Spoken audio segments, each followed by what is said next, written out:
Perhaps if Kia puts in a little effort, they could release a low-cost model at the end, like a seasoning, so that with subsidies it could be in the high 20 million won range. Oh, that's nice. Hello, this is today's Mocar, Kim Han-yong. The design of Kia's popular entry-level electric car, the EV4, has finally been revealed. It's not too big, not too small, and is said to be a compact car like the Avante, spacious enough for a family of 4. It seems many people have been looking forward to it. Meanwhile, they wanted to choose a relatively affordable entry-level electric car, but there was a reason they couldn't until now. There just wasn't the car they wanted, leaving them hesitating. The most anticipated car class for people like us is exactly this kind of car, isn't it? The Kia EV4 we showed you last time was a concept car, and now the production model has been released. What is this? Is there a car that is exactly the same as the concept car and the production model? It's so identical. It seems like Kia is releasing production models with only slight changes and calling them concept cars these days. Anyway, thank you for showing it to us in advance. Thank you. But this time, both a sedan and a hatchback have been revealed. Nay, some people were surprised to see a hatchback, So, what is the reaction to the design? Unlike the usual Hyundai and Kia, it has received rave reviews from the start. Especially for a popular car, it has a very unique and sophisticated feel, which seems to be generating a lot of excitement. In the US, Kia has released a car called the K4, and it looks like this. There was originally a hatchback in the GT line, and if you look at the rear, it's very similar, right? The front is a bit different. Some people say the K4 is prettier, while others say the EV4 is much more beautiful. But when you look at the front of the K4 and EV4, there's a sense that distinguishes which car is the electric one. So it definitely seems like the EV4 is showing off the feeling of being a new car. Kia is saying that this design breaks the traditional sedan formula. What do you think? Has broken sedan formula? Or is it a car with ambiguous feel? I think opinions on this will be quite divided, but today let's briefly look at the design of the EV4 and its expected launch, price and timing. Kia has released 4 photos for the Korean media. There are side and front views of the standard model and front and rear views of the GT line model. However, in the United States, they have revealed a few more models. They have released 2 additional images of the hatchback, showing the front side and rear side views. What does it mean that they are only revealing more in the US? It likely means that the hatchback won't be released in Korea. Well, that's fine, it's okay. Looking at the sedan line, the rear design is so beautiful. Do we really need anything else? This is good enough, right? If they release the hatchback, claiming they will definitely buy it, no one ends up buying it. Korean marketers often lament, wondering why Korean consumers are like this, regretting it deeply. There were so many cases in the past, like the K3 GT, right? This too. There was the i30, right? This too. The i40 as well. So, it seems that the hatchback will not be released in Korea this time either. Let's take a closer look at the design. How does it compare to the K4 in terms of design? Let's start from the front. It's completely different from the K4. Totally different. The K4 emphasizes the grille and has sharp-looking headlamps, like this. But the EV4 has vertically aligned headlamps and other elements going completely vertical. The star map signature extends all the way to the edges, making it look wider because the center is sleek. Meanwhile, they've applied the tiger face here, which gives a very bold impression, and according to Kia, the lower part here is designed with a geometric pattern on the bumper's lower section, which is said to have a sharp and dynamic image. Is that so? I'm not sure, but when viewed from the front, I can't exactly tell the feeling, but from the side, the bonnet of the K4 and EV4 are completely different. The K4 has a long extended bonnet, while the EV4 has a more sculpted look. As a result, the bonnet is short, and it has a design that is often referred to as cab forward, where the passenger space is pushed forward. Comparing the K4 and this car, the length of the overhang feels significantly different. The K4 gives the impression of a long overhang, but to hide that, they actively incorporated design elements like the DRL to make the front appear shorter. This is because European cars have short overhangs, while Korean cars and front-wheel drive cars have long overhangs. To give the impression of a dynamic and well-performing car, the shorter the distance from the wheel to the bumper, the more dynamic it feels. However, there's a limit to how much you can shorten it in front-wheel drive cars. So they cleverly break the DRL in the middle to create the illusion that it's not as long as it actually is. Designers have struggled with this, but in the EV series, since there's no engine in the front, they could more easily design the front to appear with a shorter overhang. Moreover, without an engine room, they could more easily ensure stability, allowing them to lower the hood height. This made it easier to achieve the wide and low design that many designers truly desire. Anyway, the bonnet looks short now, but we don't yet know if the wheelbase has increased to provide more space. Hopefully, it has. Looking a bit more at the side, the cladding is very unique. Recently, Kia has been using this peculiar geometric cladding in their electric cars. The K4 has a rounded design, but they've made it angular, which is particularly characteristic of Kia's electric cars. They did a great job. However, what's unusual is the rear door steering wheel. So typically, the rear door steering wheel is hidden inside, like in the EV3, where it was concealed in the pillar to make it less visible, and the concept was the same. But instead of using a hidden type, they are using a standard exposed door steering wheel. Why did they do that? They are using a flush type steering wheel, and even though the handle doesn't protrude but retracts inside, it still maintains a sleek look. The wheels are also very unique. They are using 19-inch wheels, and recently Kia seems to be taking a certain angle with wheel design. It feels like they're pushing the boundaries, but the designs are all quite beautiful in their own way. They are doing well and seem to be creating a futuristic atmosphere. It is stated that a wide sunroof has been applied, and one might think that a wide sunroof is very large, but that's not actually the case. Kia refers to the standard sunroof used in the EV3 and other models as a wide sunroof. It's more like saying it's not really narrow. When viewed from the ceiling, the parts treated in black can also be considered a feature. Anyway, it doesn't seem like it would be that large. Looking at the rear, they are doing a good job with the long tail design I mentioned last time. It makes the car look very long. Overall, when you look at the silhouette, even back when it was in a camouflage state, I found it very impressive. Even covered in camouflage, the car looks beautiful. The roofline itself is so attractive that it shines through the camouflage.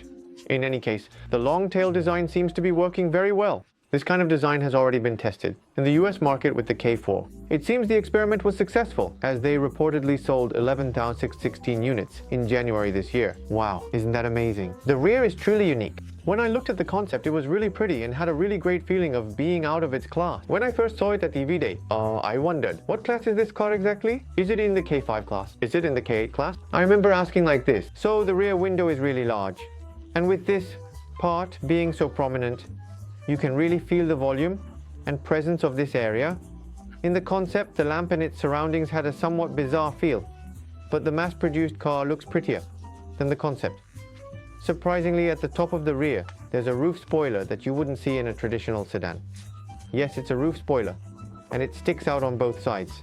In the past, a car with a similar design was Peugeot's Bubble, which had a window designed like this. But since then, such designs have been rare. It gives off a very peculiar feeling. Will this be used just for design purposes? No, it's not just for design. When I test drove the K4, I was surprised to find that, these protruding parts are not just for aesthetics. So when you sit inside, this area is indented for the head, creating more headroom. Otherwise, your head might almost touch. But they've raised it a bit to gain even more space. They've incorporated these features into the exterior design. It's quite interesting, isn't it? That's the feeling. The tail lamp is designed along the edge of the body, which wasn't present in the previous K4, and there are hardly any other cars designed like this. But having it emphasizes the line of the rear lamp, making the rear fender appear more pronounced. A car looks prettier when the rear fender is robust, and this is a design characteristic of the EV4. It's beautiful, isn't it? It seems like this lamp really brings the car's design to life.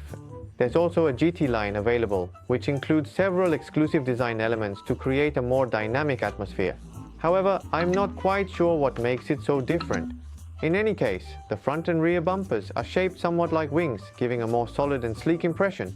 The wheels are 19-inch exclusive wheels, which emphasize a more futuristic and sporty feel. Additionally, the hatchback has been unveiled. Looking at the unveiled hatchback, the rear lamp design is so similar that it seems like they might have used the EV3's design. In the past, Kia mainly released hatchbacks in the European market and only sedans in the US. But now, after releasing the K4 GT hatchback version in the US, The response has been explosive. Americans are amazed by such a fresh car, and interest in the K4 GT model has skyrocketed. American consumers are truly unpredictable. Sometimes they suddenly buy only sedans, other times only SUVs, and now suddenly hatchbacks are popular.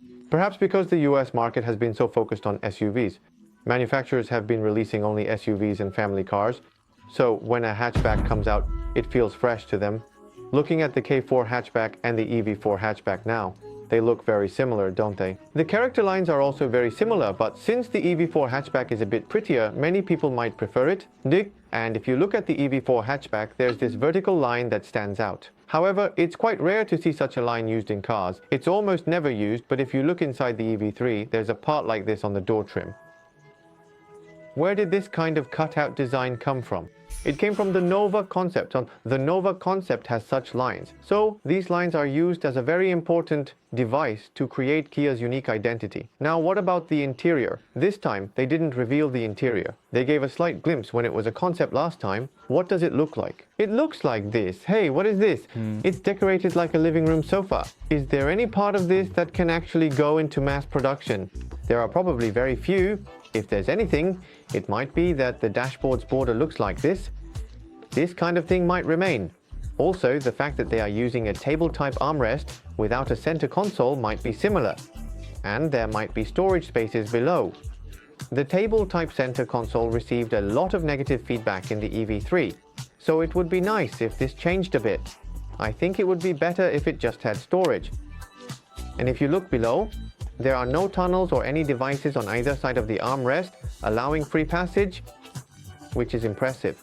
As you know, Kia has changed the air conditioning system to the Hanon system, minimizing it to the bare minimum. They've completely reduced its size. As a result, they've made it so that the lower part can be completely opened, which is a feature. So now that there's more space, they emphasize in the concept that they can maximize storage space by leaving this area open.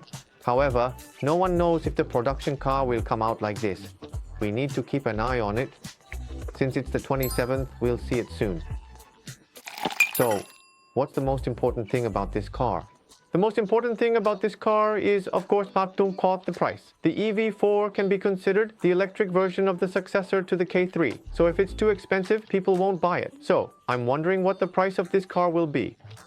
It will be similar to the EV3. The standard model of the EV3 starts at 42 million won, and with tax benefits it drops to 39.95 million won. It's considered an electric car in the 30 million won range, and with electric vehicle subsidies it can go down to the low to mid 30 million won range. The EV3 standard is popular. At what price should the EV4 be offered? If it's more expensive than the EV3, it will be difficult to maintain its high popularity. Naturally, the EV4 should also be priced in the low 40 million won range, and with tax benefits it should come out to around 39.9 million won. Considering subsidies, it should be an electric car that can be purchased in the low 30 million won range. This is how it seems to be. And perhaps if Kia makes a little effort, they might release a low-cost model as a sort of final touch, offering an EV4 at a cheaper price than the EV3. That would create a buzz, right? People would say, well, wow, the price is crazy. Can the price really be like this? Especially with competitors from China entering the market. So it would be like saying, are all the cars coming from China doomed? It could become a topic of discussion from this perspective. How will BYD release their cars? Will people say, wow, does BYD have to pack up and go home? There should be at least one model priced like this. I firmly believe they will do so. The price I hope for is in the 39 million won range for the standard model, so with subsidies depending on the region, it could go down to the high 20 million won range. That would be great. President Song Ho-sung is aiming for an annual target of 30,000 units. What are you saying? Aim for 100,000 units annually. Everyone's struggling setting prices. Many arguments between those who want to lower prices and those who think they should be raised. To those who lower prices, keep going. If you work hard, Kia's future is bright. Even if you incur some losses with the listing, I hope you'll show Kia's sincerity in investing in the future of electric vehicles. So, when is the launch? On February 27th, interior and detailed specifications will be fully revealed. But that's happening in Spain. How can you see it if it's in Spain? You won't be able to see it. When can we see it domestically? There is an EV4 early check-in event, and through this on March 29th and 30th at Kia 360, EV Unplugged, Ground Seongsu, and Kia's flagship stores in Gangseo, Incheon, Gwangju, and Wonju, a total of 9,000 people, including pre-registered customers, and one companion each, will be invited to get a sneak peek Anyway, there are rumors that the full reveal will take place at the Seoul Mobility Show in April, and sales will start from then. Feeling a bit disappointed, right? Overseas, they reveal it in February, show it in March, and then officially reveal it to the public in April. Is that okay? You might think, are they joking? Who does that? But there are reasons behind it. Manufacturers have to be cautious. They need to be mindful of the Seoul Mobility Show. If they reveal a new car just before the official unveiling at the Seoul Mobility Show, they could get into trouble. The Seoul Mobility Show is organized by Seoul, so manufacturers have to maintain good relations. Anyway, let's try to understand. I will also try to make a preliminary contract and do an early check-in. Now, the overseas reaction is quite hot. Looking at the US response, CarScoop says that the design resembles the Cadillac CT4. They say Kia's design resembles the CT4. It seems they might be right because Tom Kearns, a Cadillac designer, moved to Kia, so he's been working on Kia's designs lately, and as a result the designs seem to have a similar vibe. Anyway, if they say it resembles a Cadillac in the US, that's a compliment. So we can view this positively. There are various discussions on Reddit as well. Oh, some people are saying that the EV4 H100 will sell more in the US market than the EV3 sedan. Is that really the case? These people are saying that since the K4iC, the gasoline version of the K4, is more popular in the US market, naturally the EV4 H100 will also sell more. Honestly, they say the EV4 H100 looks even more attractive than the EV3, right? No, there are quite a few people who say that. Some say the sedan looks a bit strange, but the hatchback looks sturdy. Is it because of this vertical pillar? To my eyes, it looks quite good, and it seems to have a much better appearance than the sedan. Some people say the back of the sedan looks a bit strange. Maybe it looks a bit odd because it's somewhat futuristic. Anyway, I've taken a good look at it.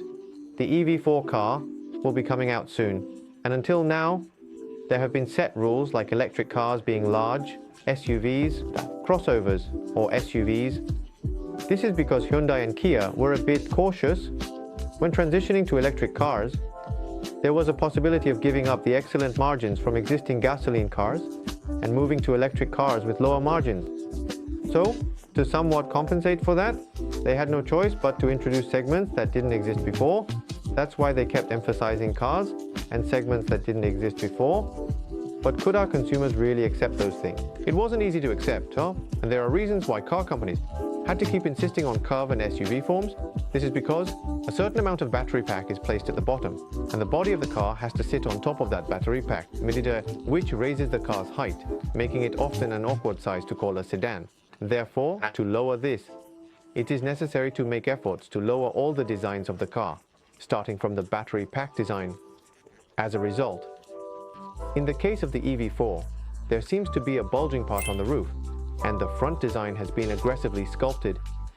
Anyway, it seems like they did a good job, and it looks like a car worth anticipating has come out after a long time. But why can't we see such a good car? Such a well-made car, quickly? Do we really have to wait until March to see this car? That's not necessarily the case. If you subscribe to and like our Mocar channel and set up notifications, you can see it soon. So please make sure to subscribe. This has been Han-Yong Kim from Mocar. Thank you. You can really see it soon. Maybe next week. Maybe you could see it by next week. Just try subscribing, I'm telling you. The world is limitless. Immerse yourself in Mocar for a moment of attraction. It is uploaded every Sunday.